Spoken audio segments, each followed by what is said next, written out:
पहलगाम में हमला करने वाले आतंकियों पर इनाम घोषित किया गया है। आतंकियों पर 20-20 लाख का इनाम घोषित किया गया। आतंकियों का पता बताने पर सरकार इनाम देगी। हमला करने वाले 3 आतंकियों का पोस्टर जारी किया गया है। 22 अप्रैल को पहलगाम में जिन आतंकियों ने निर्दोष लोगों को धर्म पूछकर मारा था, उन आतंकियों की तस्वीर जारी की गई है। पोस्टर जारी किया गया है। तस्वीरें आपकी टीवी स्क्रीन पर आतंकियों के पोस्टर लगे हैं और साथ ही साथ इनाम 20-20 लाख का इनाम घोषित किया गया है। इन चेहरों को गौर से देख लीजिए। और अहरावत हमारे साथ जुड़े हुए हैं। अहरावत, इन 3 आतंकियों की तस्वीर, नाम क्या है इन 3 आतंकियों के, और अभी भी कहां छिपे होने की खबर है? क्या इसी श्रीनगर में या किसी और जगह पर या पीओके की तरफ इनके भागने की फिराक है? देखिए, जैसे ही हमने देखा किस तरह से आतंकी गतिविधि जो हुई पहलगाम में, जिसमें 26 लोगों की हत्या आतंकियों द्वारा की गई, उसके बाद हम देख रहे हैं किस तरह से जम्मू कश्मीर पुलिस द्वारा पूरे जम्मू कश्मीर के अलग अलग डिस्ट्रिक्ट्स में जो है सर्च ऑपरेशन जो है लगातार चलाया जा रहा था। लेकिन उसी बीच शोपियान में इंटेलिजेंस और ह्यूमन बेस्ड इनपुट मिला था सुरक्षा एजेंसी को। उसके बाद वहां पर जो अभी एक मुठभेड़ चल रहा है वो शुरू हो गई है। लेकिन उसके साथ साथ ओवरऑल अगर हम इस ऑपरेशन की बात करें जो भी अभी कश्मीर घाटी में चल रहे हैं, लेकिन इसके साथ साथ कुछ ऐसे पोस्टर्स हैं जो 3 आतंकी मास्टरमाइंड माने जाते हैं जो पहलगाम आतंकी गतिविधि में इन्वॉल्वमेंट है, उनके पोस्टर जो है जम्मू कश्मीर के साथ साथ साउथ कश्मीर के कुछ ऐसे इलाकों में रखे गए हैं, लगाए गए हैं। वहां पर उनको लोगों को कहा है उनकी आइडेंटिफिकेशन रिवील नहीं की जाती अगर किसी को भी कोई भी इनपुट पता है उन आतंकियों का। सो इससे साफ तौर से यही जाहिर होता है किस तरह से लाइन ऑफ कंट्रोल से लेके जितने भी शहर है वहां पर सिक्योरिटी के हाई अलर्ट है। और लगातार हम देख रहे हैं किस तरह से पोस्टर्स अब आतंकियों के लगाए गए हैं कश्मीर के अलग अलग हिस्सों में। जी बिल्कुल अहरावत, आपके पास वापस लौटेंगे, लेकिन कैप्टन श्याम कुमार, मैं आपसे समझना चाहूंगी, घाटी में एंटी टेरर ऑपरेशन लगातार चल रहा है। जम्मू कश्मीर के शोपियां में जानकारी कि वहां पर शुक्रू इलाका, एक तो एनकाउंटर तो हो ही रहा है, लेकिन वहां 3 आतंकियों की घेराबंदी हो चुकी है। वहीं दूसरी तरफ पहलगाम में जिन आतंकियों ने हमला किया, उनका जो भी पता बताएगा उसको 20 लाख रुपए का इनाम दिया जाएगा। भारत बाहर की और अंदर की दोनों क्लींजिंग कर रहा है और ये क्लींजिंग प्रोसेस का हिस्सा है। अंत की शुरुआत हुई है, जैसा प्रधानमंत्री ने कहा। हमें मैसेज बहुत क्लियर लेना है। मैंने कल रिक्वेस्ट किया था सभी को कि गुबार में ना आए, जनाक्रोश जरूर है। हमने बड़ी लड़ाई जीती है और साथ साथ यह भी कहा है कि संघर्ष विराम नहीं हुआ है। तो ये उसी का नतीजा है कि हम वो क्लींजिंग प्रोसेस जो बाहर करके बैठे हैं थोड़ी देर के लिए 3-4 दिनों का, और अंदर का बड़ा प्रयास जो एक स्लीपर सेल्स है, जो आतंकवादी ने हमला किया है उनको पकड़ना और जो और भी बचे हुए हैं उनका सफाया करना। ये देखिए, इस बहती गंगा में हमें बिल्कुल एक स्ट्रोक में सब कुछ कर लेना है और हम अब रुकेंगे नहीं। इसलिए आज देखिए हमारे एयर बेसेस जो है, हमारे एयर स्पेस को सावधान रखा गया है बॉर्डर पे। हम पूरी तरह से सतर्क हैं। आपने डीजी एयर ऑपरेशंस का जो मैसेज सुना होगा कि अभी हमारी लड़ाई खत्म नहीं हुई है, संघर्ष खत्म नहीं हुआ है। इसलिए ये आतंकवादी हैं, इनको पकड़ना है। अब वो पूरी छूट के साथ हमारे प्रशासन, सेना, दोनों जो इन्फॉर्मर्स हैं, स्लीपर सेल्स हैं, जो लोग वहां बचे हुए हैं, अब उनका चुन चुन कर सफाया करेंगे।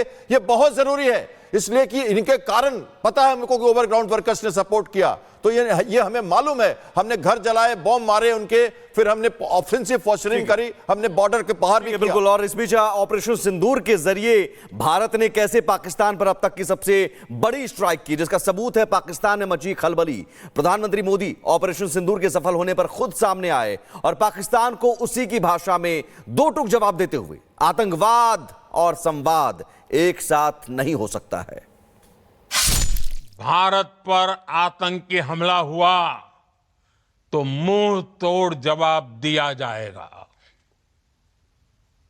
हम अपने तरीके से, अपनी शर्तों पर जवाब देकर रहेंगे।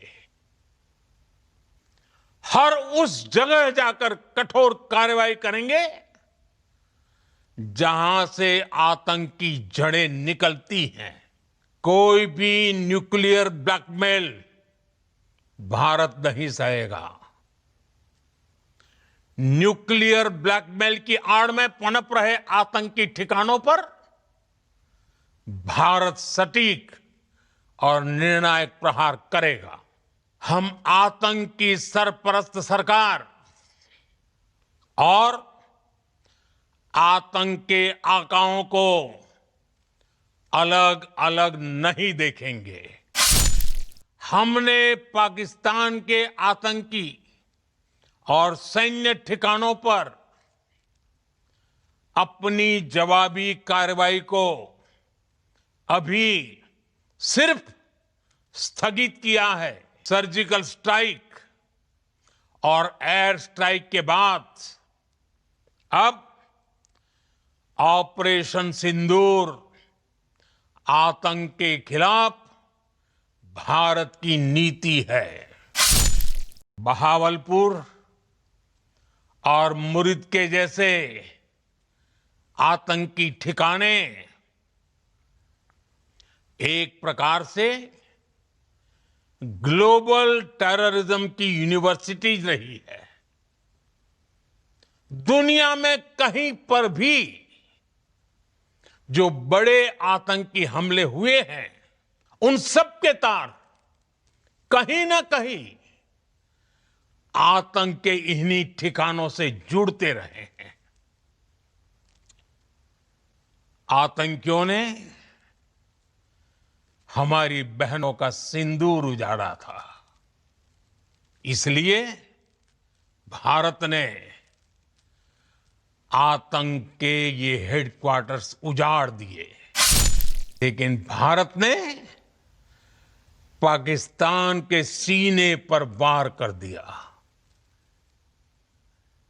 भारत के ड्रोन्स, भारत की मिसाइलों ने सटीकता के साथ हमला किया। पाकिस्तानी वायुसेना के उन एयरबेस को नुकसान पहुंचाया, जिस पर पाकिस्तान को बहुत घमंड था। 10 मई की दोपहर को पाकिस्तानी सेना ने हमारे डीजीएमओ को संपर्क किया। जब पाकिस्तान की तरफ से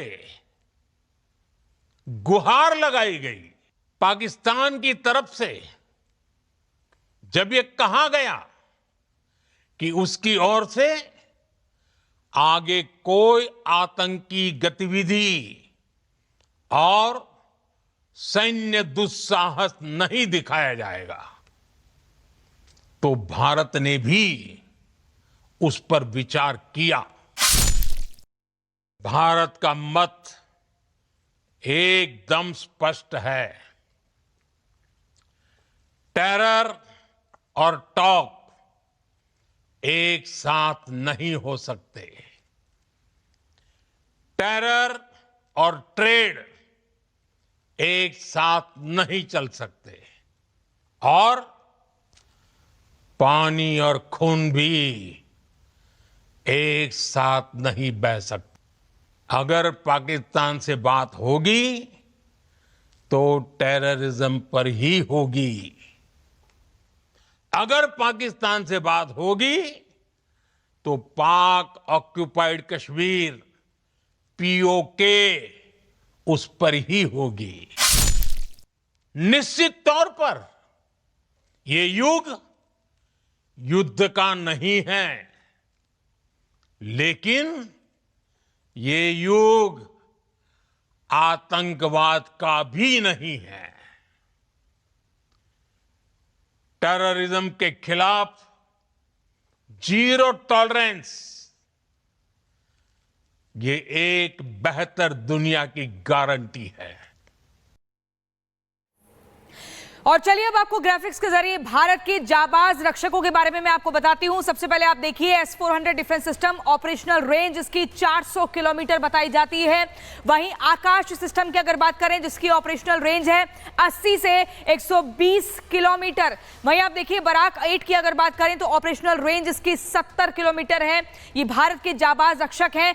इगला एस देखिए, इगला एस की जो ऑपरेशनल रेंज है वो 6 किलोमीटर बताई जाती है। इसके अलावा इंटीग्रेटेड ड्रोन डिटेक्शन सिस्टम जो है, इसकी ऑपरेशनल रेंज 2 किलोमीटर है। ये जाबाज रक्षक जो भारत के पास है, भारत की रक्षा करते हैं और दुश्मनों को मुंह तोड़ जवाब देते हैं। वहीं मैं आपको यह भी बताऊंगी कि प्रधानमंत्री नरेंद्र मोदी ने आतंकवाद और पाकिस्तान ऑक्युपाइड कश्मीर को लेकर दो टूक बयान दिया है। अब इस पर जैसलमेर की जनता का आखिर क्या कुछ रिएक्शन है, क्या कुछ वो कह रहे हैं, वो सुनिए। जैसलमेर में इस वक्त हमारे साथ तमाम लोग मौजूद हैं और इन लोगों से ही जानेंगे कि क्या अब इनके अंदर कोई सवाल या जवाब बचे हैं या फिर संबोधन के बाद उन सवालों पर पूर्ण विराम लग चुका है। कल प्रधानमंत्री ने बिल्कुल साफ कह दिया कि आतंकवाद और बातचीत एक साथ नहीं हो सकती है। ये प्रधानमंत्री जी ने बोला है कि आतंकवाद और बातचीत एक साथ नहीं हो सकती। हम कश्मीर पे कोई भी बात नहीं करेंगे, हम सिर्फ आतंकवाद के खिलाफ और आतंकवाद पे ही बात करेंगे। भारत माता की जय। देखिए, किसी का हस्तक्षेप नहीं, सिर्फ 1 to 1 बात होगी। कोई विदेशी ताकत बीच में हमारे इन्वॉल्वेशन नहीं कर सकती। हाँ, ये हमारी जो गवर्नमेंट है उन्होंने क्लियर ही बोल दिया था, पहले से ही डिसाइड हो गया था कि हम और पाकिस्तान गवर्नमेंट और इंडिया गवर्नमेंट ही बात करेंगे, न कि अलग कोई गवर्नमेंट हमारे बीच में आएगी। सर, प्रधानमंत्री ने काफ़ी अच्छी बातें की, जिस